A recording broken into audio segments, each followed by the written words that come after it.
Ngara numida weram phone ki ba kangai pa ki mai ra ki pau se dagi maru ba pau khara khangasara ka miyam ta khudo tam chike illegal migrants sing na hana laijaram ba yelami sing da population wara ma chatharak aso bohumen bom ama pokha helak tuna yelami sing da chetheng ama piri mmtu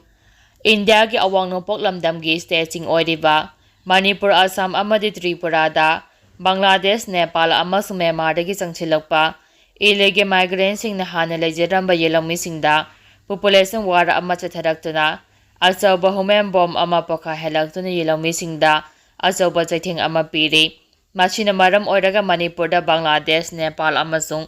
Myanmar dagi hajilakpa mitop sing na leptana khudum chanchilakle asigumba luraba tampham asida lamdam asigi yelami sing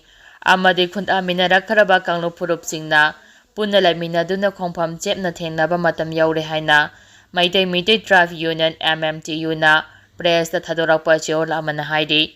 cheol asina hai United Nations Economic and Social Council na lising aniga subna taraga taretta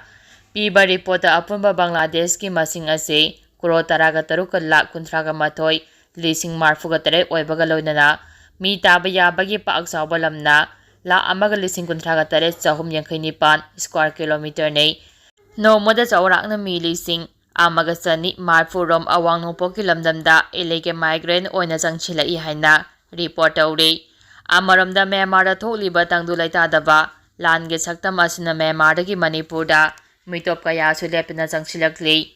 Myanmar dagi chenthorakliba Kuki chingi kanglup sing ase Manipur da chenchilaktuna khunda laita silakle lising aniga summa taraga tareta gina lising aniga sumna kunganito fawagi telaba matama sida Kuki ki khun lising aniga chongarom hengalakle hani report tawri Bangladesh amasung Myanmar dagi chenchilakpa illegal migrants sing ase awang no poklamdam gi hanana khundaduna leirakhiba drama lining lon amade jati manaba mafam singna changjafam lauduna leidi haidi cheol asin hai MMTU na Manipur da mapaldagi mitom kaya changchila I haibasi mitna uba amade India lengangna pangthokpa tonga ba census report ki matung ina haibani haidi masida maitei pangal gi lupkharana Muslim changak palaiti hana phongdokpa ase mitop singbo kangkhalaga achumba losinaba chathaba thong ni hana lawi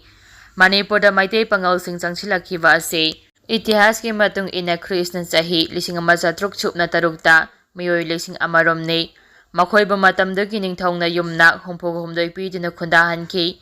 makhogi chada nauda punamak aikhogi mi ngaktane masidana tan lising ama chamapan yangkhai gi mathoi natraga lising ama chamapan humpuga mathoi gi mamangda changlakhiba khudingma pusu aikhogi India citizen ne hane laugani haiki makha tarapa pauda infiltration chapchana thengnagani modi sudarshan chatra JST reform employment scheme nuclear engine henkalahanbagi wafam sing laukthokki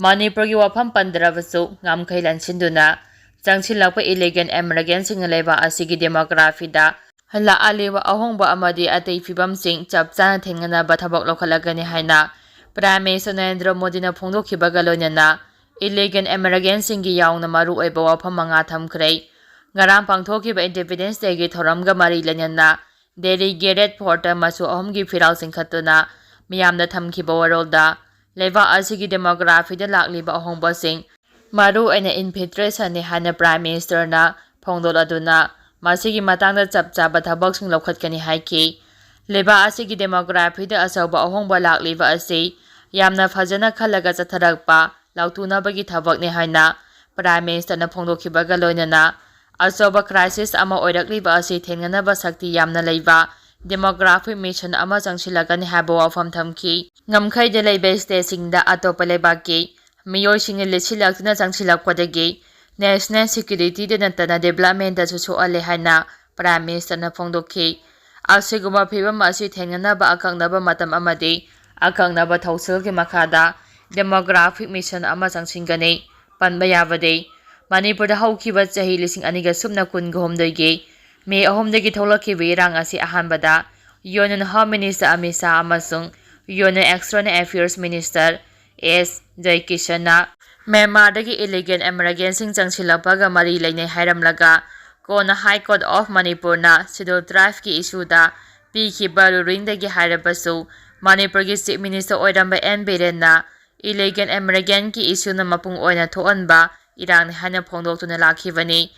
High Court of Manipur ki Chief Justice Siddharth Mudu na High Court of Manipur na pikiba ruling di state government na center da thafam thokpa reporting thanaba khangankhiba khaktani kona furup amabu ST oiba ohendabagi warip lawba ngamba nate haina phongdokhibada natana Manipur da illegal immigrant ki azoba issue lei haba wafam thamkhiba leikrabani. Yumlona baleba Myanmar da Rohingya singgi azoba issue tholakhiba matamdagi hauraga leiba aduda military junta gi mathakta haukiba ihaugi matamda yamlaba Myanmar gi sin haina khangnaba phurup sing Manipur amade Mizoram yauna awang nopok lamdamda chenchilakibani. Masida natana chahi kayagi mamangda Myanmar da Brahmanization gi iholakiba amade hauzik lairiba military junta gi mathakta hauba ihau asigi mamangda haukiba ihauda yamlaba Myanmar macha sing Manipur amade Mizoram da chenchilakibani.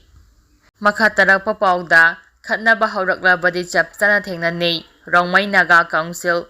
Naga phurupta khatnaba hauba manba thawngsing leptana chatharaklabadi isa ngakthokchanaba chapchana thabak lokhatlagani haina Rongmai Naga Council Manipur